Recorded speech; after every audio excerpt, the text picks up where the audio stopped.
are fasting you. Hey! Yomi again. Good evening, ladies and gentlemen. Alright, I'm starting with you, Pastor. You know, we started this topic last week. Yeah, so let's finish it. You know, couples, they make nyanga. Well, for outside, but inside they are not talking to each other. The woman says she's tired of this pretext or pretense or whatever you go call them. You want back out. Now we use it that last week generally because there are a lot of couples that are suffering, and we're trying to look at the causes, waiting the cause that, and today we are looking at the solution. Well, you know, last week I said something. I said one of the causes is immaturity. Okay. With regards to how to handle issues. But I believe this week we're not really talking about causes anymore. We're talking about solutions. Solution, correct. And if we're going to solve this particular problem, both of them need to come out playing with each other. They need to come out playing. When you see a situation that is beyond the point that you can handle, it's good for you to get help. And as much as I'm not one to advocate for going to report each other, such cases one should get adequate help. Perhaps maybe your pastor or a trusted friend of the family who can give Christian godly counsel, not just somebody who wants to give you theories that may sound nice. Preferably someone who has a good marital testimony as well. Okay. Wow. Instead of just meeting anybody, talking to anybody, because the truth is everybody wants to offer you their own theory of what they think should happen, even though some of them don't even practice those theories. I like where you go, Pastor. I like, you know, you made a statement. You said if you look for somebody who get a very good, you know, marital experience or something. What you don't have, you can't give. Now the question I want to ask me, this is where couples, a lot of couples, they pretend outside. They wear monkey jacket for party and they are smiling. And it's like, so how you go take notes? So this couple, for inside the house, they lovey, they flow. How you go take note? Well, you know the Bible says. Because until at today now, until I catch your wife, put for this chair, before she could confess to us who my pastor be. You understand? You know the Bible says by their fruit you shall know them. Okay. The truth is this, it's not just about how well they smile outside. Alright. There are some things that will show forth. You can't hide them. If you have a good home, it will show. Because your good home is just like good character. It's like smoke. Okay. You can't hide smoke.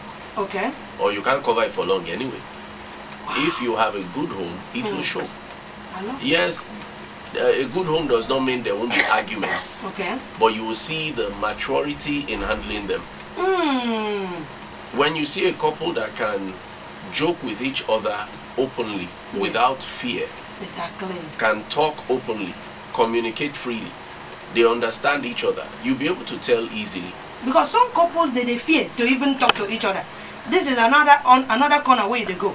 I've seen a wife so much afraid of the husband, he no fit address the man apart from Oga food already. Oga you go drink water, Oga you go bath. You understand? But to discuss is empty of love. Empty of love. Alright. Let me go to where love is, fear can't be there. Hey, I like this one, Pastor Zoto. Back to you. Pastor Yomi said, where love is, fear no go there. Yes. I think that is very true. Okay. That is very true. Okay. I look at this, the most important thing is for the two of them to understand, to come to us. They acknowledge the fact that there is a challenge in the marriage. Okay.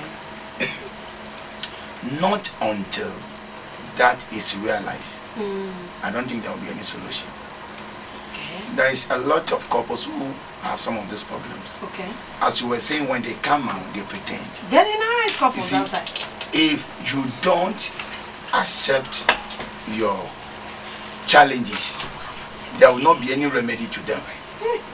So, before there will be a solution, I believe they should come to a stage. The man who is pretending, if you ask him, he will tell you there is no problem. You see, when he tells you there is no problem or there is no challenge, how are you going to solve it? So the man should get to a stage, or the woman should get to a stage of accepting the fact that there is this challenge which must be worked at. When this realization is realized, I believe that about 80 to 90% of the problem is solved. Okay. So after that, before they may seek counsel, Okay. see, prayer is important. Yes.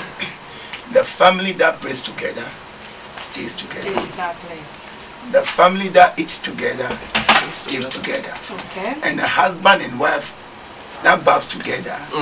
That's Okay. You can imagine. Bathing together today. Yes, sir. It's a covenant started. In this modern Africa, Yes. where culture full grand. Oh. When your neighbor see that they tie wrapper, your wife they tie wrapper, two of them they come from Baba. Make your neighbor see that. For Africa. Yes. No, it happens. Okay. It happens. No, it's in private compound where you get your gate. You go lock and fence before you do that. People still do it. You see, if you value each other. You know what they talk so? Uh-huh. I have this neighbor near my house. You know, through my window, feed the sea, what did happen. So one day I was just, I said, make I go back to the backyard of my this thing. The one day they wash clothes for the wife. But as you see me, the way this man jump, he jumped into the room. I said, hey! And they help the wife and children, they wash their dresses. Yes. But as you see me, see race. He declared race. Sharp. Some years ago, my late father called me one day and told me, we don't love women too much. If you love them too much, they will undermine you. Because we were staying in the same house together. Okay. The way he saw me moving up and down. One day he called me to his room and told me, hey, women, don't love them too much. If you love them too much, they will not respect you. So if you put Jara, for just, there should be a reservation of love. That is what. Release them small. But I believe that. Everybody say yes. Even women too, they say yes. No, culturally, that's what we believe. But I think things are changing. Things are changing. They shouldn't be. I think it doesn't make it But right. man go expect my woman release all the love who give them. No, it's so. It's not right. All right, you are going to come back. I believe that when there is realization of a challenge, then a prescription will be prescribed. Yes. All right. Okay. So I believe that. So after that, then other things will follow. The first important thing is the realization that there is a challenge in the marriage. They don't realize. That is the problem. They don't realize. So but who will take initiative now? It takes prayer. You think this thing needs prayer? Also come in here. You see, somebody can visit the home. Okay. Maybe the woman may make a complaint like she made a complaint to you. Exactly. You just visit the home one day. Then you observe some things. When you observe those things, later on you call the man will tell you there's no problem. Then you will say, listen to me. But when I came to your home the other day, I saw this, I saw this, I saw this.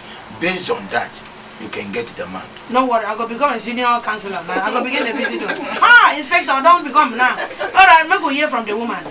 Yes, my dear. Yes, last first and foremost, do you believe waiting pastor? I say in a man for the release love, small.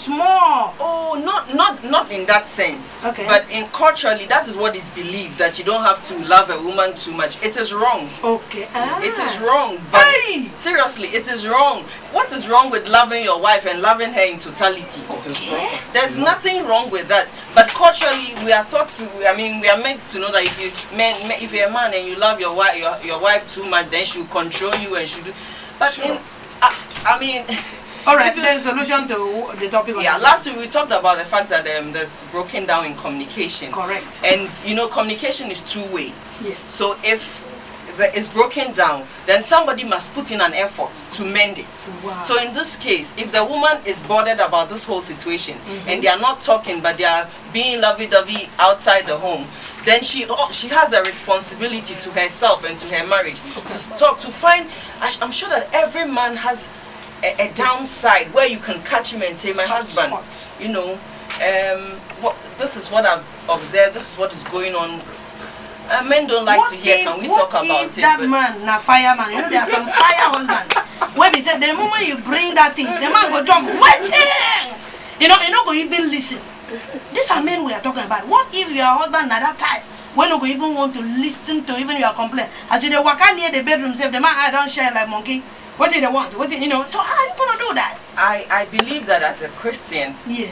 The Bible says that the heart of the king is in the is in the hands of the Lord, and He directs it. So before you do that, Esther did it. Before he went before the king, she prayed. She prayed and she prayed and she said, if I perish, I perish. Wow. So pray and pray and pray. And if you can ask your prayer group to even help you in prayer, pray. And then comfort. He's so the all king. night for follow.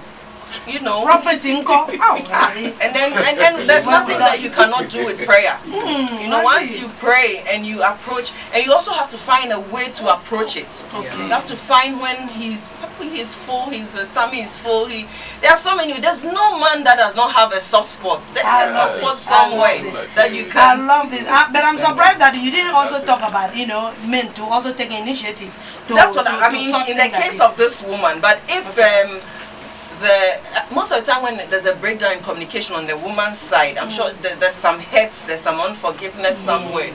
So if the man also finds that avenue that he can approach the woman, and most of the time the women are more, you know, you can easily approach the woman. We are lovely people, man. Can't you see me? Hi, I'm lovely. I mean, look, no matter what, sometimes my husband says, look, my wife is a very, you know, down to it. Not down, very not difficult person, but I know what I want. You know, but he still knows how to get to me. Wow. He still knows how to calm me down. You know how to get and I also know how to, you know, make sure that he's happy and everything. So you should know each other. Wow. And know where that soft spot is so that you can mend things together. Thank you very much. Well, Pastor Clement, or Chamberlain first, then Pastor Clement, and then final words. I'm sure they are listening. Couples where they quarrel, they are listening. Yeah, Pastor Chamberlain. Last week you said something, the house nearly break into two. You don't go again today. I gotta monitor your eyes. You know, last week you made a statement. You said there's no, but you see, that statement was, it was debatable. He said there's no marriage without God save no say problem today for marriage.